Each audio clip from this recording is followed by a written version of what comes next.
Vous êtes-vous déjà demandé comment sécuriser efficacement un réseau d'entreprise? Dans ce cours, nous allons explorer les différentes menaces qui pèsent sur les réseaux modernes et les techniques pour les contrer.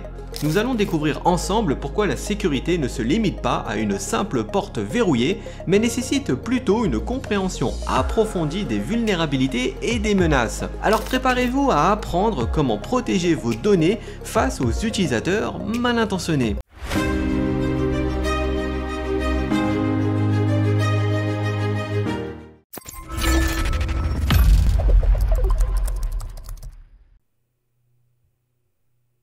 Dans un monde parfait, les personnes travaillant dans la même entreprise pourraient avoir un accès total à l'ensemble du réseau. L'image représente un réseau d'entreprises complètement isolé de l'extérieur. Et bien même comme ça, un utilisateur mal intentionné pourrait très bien harceler ses propres collègues ou même récupérer des données confidentielles sur l'entreprise.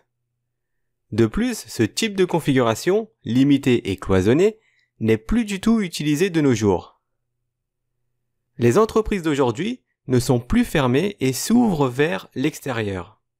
Par exemple pour se connecter à Internet, ou même se lier à des partenaires.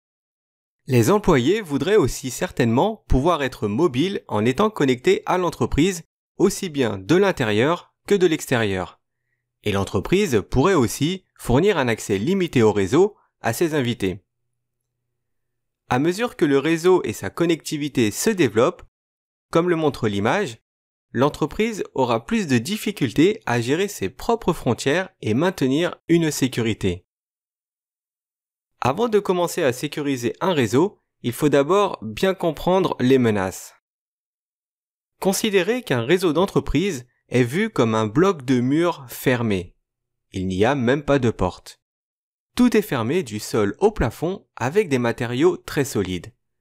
Ce qui signifie que le matériel à l'intérieur est complètement à l'abri des dommages ou du vol. Le problème dans ce cas, c'est que même le propriétaire de l'entreprise aurait du mal à y entrer ou bien à y sortir. C'est pourquoi on va ajouter une porte et comme ça le propriétaire pourra aller et venir comme il veut. Alors même si la porte est verrouillée, cela ne veut pas dire qu'elle est impénétrable. D'ailleurs, aucune porte n'est impénétrable. Il est donc possible de trouver un moyen pour accéder à ce qui se trouve à l'intérieur, ce qui devient une vulnérabilité. En d'autres termes, dans le domaine de la sécurité, une vulnérabilité est tout ce qui peut être considéré comme une faiblesse qui pourrait compromettre la sécurité, que ce soit sur les données ou bien même les performances d'un système. Dans l'exemple de la porte verrouillée, personne d'autre que le propriétaire avec sa clé ne peut ouvrir la porte à moins qu'un outil autre que la clé ne soit utilisé. Par exemple, un pied de biche. Cet outil peut donc être utilisé pour exploiter une vulnérabilité. Dans le monde de l'informatique, cet outil peut être vu comme une faille. Alors techniquement, une faille, comme le pied de biche, n'est pas forcément dangereuse en soi. Sauf si une personne malveillante venait à exploiter cette faille. C'est-à-dire qu'il utiliserait le pied de biche pour ouvrir la porte verrouillée. Ce qui donne une possibilité d'effraction, de dommage ou de vol sans autorisation. C'est ce qu'on appelle une menace. Dans le monde informatique, il existe de très nombreuses vulnérabilités et de failles différentes qui peuvent être exploitées par des utilisateurs mal intentionnés pour devenir de vraies menaces dans les entreprises. Dans la suite du cours, nous allons voir et détailler différentes menaces ainsi que certaines techniques à utiliser pour éviter ou contrer les activités malveillantes.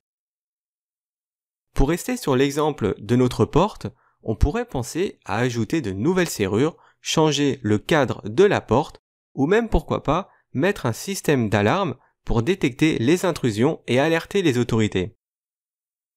Vu que les réseaux d'entreprises d'aujourd'hui contiennent de nombreux équipements fonctionnant ensemble, leur sécurisation peut devenir une tâche assez complexe. Dans le cours suivant, nous allons donc voir les menaces les plus courantes qui pourraient poser problème à la sécurité.